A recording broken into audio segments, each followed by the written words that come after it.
जय गुरुजी। शुक्राना गुरुजी। सारी संगत को जय गुरुजी।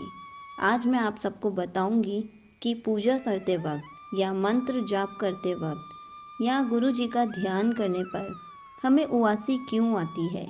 एक संगत जी ने मुझसे बहुत ही अच्छा क्वेश्चन पूछा, तो मैं आज इसी टॉपिक पर आपको बहुत ही अच्छी इन्फॉर्मेशन दूंगी। इसलिए वीडियो को लाइक करके चैनल को सब्सक्राइब कर देना और कमेंट्स में जय गुरुजी लिखना मत भूलना। संगत जी सुबह शाम मंत्र जाप करने पर या फिर गुरुजी या भगवान का ध्यान करने पर या पूजा पाठ करने पर मन को सुकून मिलता है। पर कई लोगों के लिए जप करते समय उदासी आना एक आम समस्या बन चुकी है। हम भगवान जी को, गुरु जी को या किसी भी देवी देवता को प्रसन्न करने के लिए मंत्र जाप करना स्टार्ट करते हैं और सोचते हैं मंत्र का उच्चारण करने में किसी तरह की बाधा उत्पन्न ना हो, इसका भी खास ख्याल रखा जाता है। हालांकि जब घरों में माता पिता, दादी दादा या बच्चे मंत्र जाप करते हैं तो कई बार उन्हें उदासी आती है, जिससे उनके मन में यह शंका होती है कि क्या ऐसा होने पर कहीं देवता मुझ पर नाराज़ तो नहीं हो गए, क्या मुझसे कोई गलती तो नहीं हो गई, और भी बहुत कुछ उल्टा पुल्टा सोचने लगते हैं। लेकिन हमें घबराना नहीं चाहिए, क्योंकि जाप करते समय या पूजा करते समय या ध्यान लगाते समय उदासी आने का अर्थ है कि हम एक ही तरह की पूजा बार बार कर रहे हैं। अब हमारी रुचि उसमें कम हो गई है, इसलिए कोई सीधा लाभ आपको नहीं मिल पा रहा है। उदासी का सीधा संबंध बोरियत से है।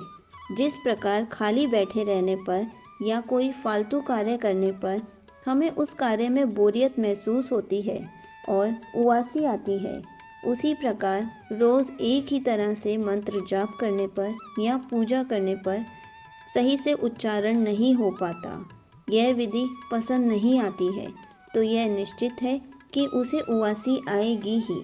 यदि अच्छे से बताऊं तो जप करते समय यदि आपको उदासी आए तो इसका साधारण मतलब यह है कि अब आपको जाप करने में दिलचस्पी नहीं रही है।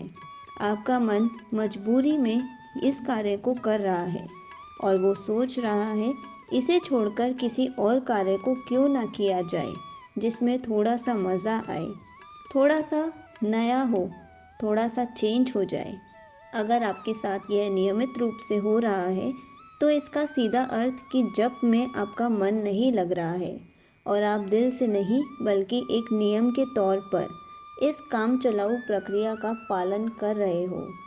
संगत जी, पूजा पाठ, मंत्र उच्चारण, यज्ञ, हवन इत्यादि ये सब परमात्मा को पाने की विधियां हैं और निश्चित रूप से ये विधियां बहुत उपयोगी हैं। लेकिन एक समय के बाद विधियां छोड़कर आगे बढ़ना होता है, क्योंकि विधियां तो उस पुल के समान है जो हमें परमात्मा तक, मंजिल तक पहुंचाती हैं। पर कई सारे लोग इन विधियों को ही मंजिल समझ लेते हैं। वो सुबह शाम पूरे तौर तरीके से पूजा पाठ करते हैं और इस बात से खुद को संतुष्ट कर लेते हैं कि वे अपना कार्य ईमानदारी से कर रहे हैं। पर वो भूल जाते हैं कि हम जो मंत्र जाप कर रहे हैं, पूजा कर रहे हैं, ध्यान लगा रहे हैं, इसलिए नहीं कर रहे कि हम उनका पाठ करें, उन्हें सुबह शाम गुनगुनाएं, बल्कि ये सब इसलिए कर रहे हैं कि हम गुरु जी के करीब जा सकें, भगवान जी के करीब जा सकें, गुरु जी से डायरेक्ट कनेक्शन बना सकें। पर हम उसको अपना काम समझकर पूजा पाठ करते हैं, मंत्र जाप करते हैं, हम उसको मन से नहीं कर पाते, हम उस पर अपना दिल नहीं लगा पाते। इसलिए ये सब करने पर आपको उदासी आती है और आपका मन एकाग्र होकर ढंग से जाप नहीं कर पाता। तो समझ लीजिए, मन आपको कह रहा है कि जो भी कर रहे हो उसी में संतुष्ट मत रहो, थोड़ा सा चेंज लाओ, आगे बढ़ो, ताकि आपको उदासी ना आए। जाप एक विधि है, इससे आगे कुछ हो जो महत्वपूर्ण है। अब आप आगे बढ़ो, आपके भीतर जीवन जीने की काबिलियत है, उसे नज़रअंदाज मत करो। अब आप पूजा पाठ, मंत्र जाप, ध्यान लगाने से ऊपर और क्या कर सकते हो? शब्द गुरबानी सुन सकते हो, गुरु जी के भजन लगा सकते हो। ऐसा नहीं है कि आपको बोला जा रहा है कि आप मंत्र जाप करना छोड़ दो, ध्यान लगाना छोड़ दो, पूजा पाठ करना छोड़ दो। नहीं, एक दिन आप शब्द गुरबानी सुनो, एक दिन आप मंत्र जाप सुनो, एक दिन आप अच्छे से भजन कीर्तन सुन लो। इससे आपको थोड़ा थोड़ा चेंज हो जाएगा और उदासी आनी बंद हो जाएगी, क्योंकि रोज़ एक ही चीज़ सुन सुनकर हमें उदासी आनी शुरू हो जाती है, हम बोर होना शुरू हो जाते हैं।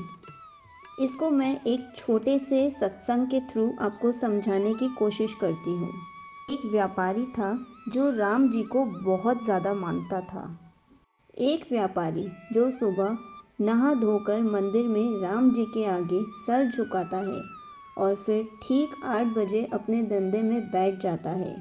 अब दिन भर वह ठगी करता है और अपने फ़ायदे के लिए लोगों का हर तरह का शोषण करने को तैयार रहता है। और इस तरह एक घटिया दिन बिताने के बाद जब शाम को वह घर लौटता है तो एक बार फिर मंदिर में जाकर राम जी को प्रसाद चढ़ाता है। इस तरह अगले दिन फिर वही काम इसी इरादे के साथ करता है कि किसी तरह मेरा फ़ायदा हो। तो अब आप देख सकते हैं, इस इंसान के जीवन में राम का नाम तो है, पर वास्तव में राम जैसा कुछ है ही नहीं। राम है किसी के जीवन में, अगर देखना है तो देख लीजिए। भीतर उसके लालच कितना है, प्रेम कितना है, डर और कपट कितना है, सच्चाई कितनी है, शांति कितनी है और हिम्मत कितनी है। अगर जीवन में राम है तो आपके कार्यों में वो साफ दिखेगा। अगर आप सिर्फ पेट चलाने के खातिर काम कर रहे हैं तो राम से अभी आप बहुत दूर हैं। राम वो है जो सच्चाई और धर्म के लिए अपना ऐशो आराम भी त्यागने को तैयार है। राम वो है जिन्होंने सोने की लंका ही त्याग दी। एक राम वो है जो वानर को मित्र बना लेते हैं। राम वो है जिनके लिए अपनी प्रजा ही परिवार है। और एक हम हैं जो लोग जितने झूठे और मक्कार होते हैं, हम उनके आगे सर झुकाते हैं।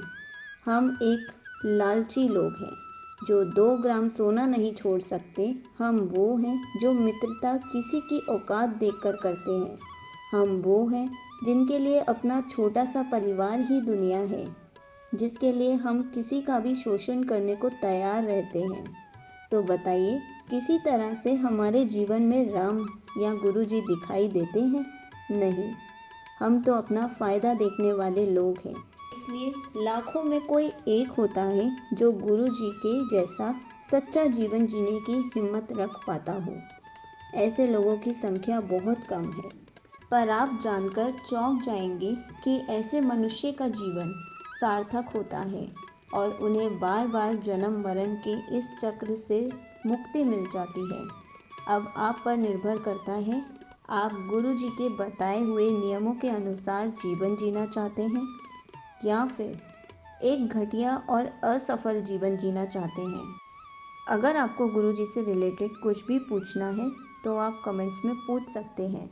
मैं उसका आंसर कमेंट में रिप्लाई करके या फिर वीडियो बनाकर ज़रूर दूंगी।